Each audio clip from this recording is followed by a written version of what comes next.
Welcome to the Learning Pines YouTube. We hope this video helps. You begin by confirming your Epic account country and the payment method tied to it. This matters because region is often inferred from billing. Once done, gather proof of your new address, a government ID, or recent utility or bank statement, because support may require it. Make sure to sign in, pause any active subscriptions, and note outstanding balances. Doing so prevents purchase or subscription conflicts later. Now, open your account settings to start changing billing details and prepare for the next steps.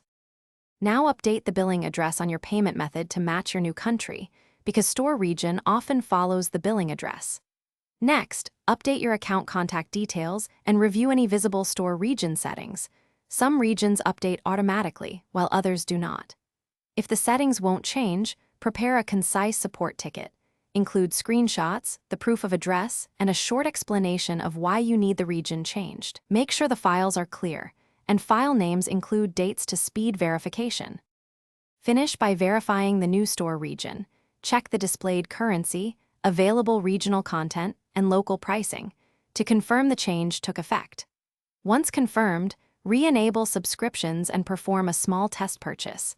This ensures your payment method and regional restrictions are correct. If you encounter blocks or purchases still tied to the old region, contact Epic support with your proof of address and a recent billing statement. This troubleshooting step resolves most issues because support.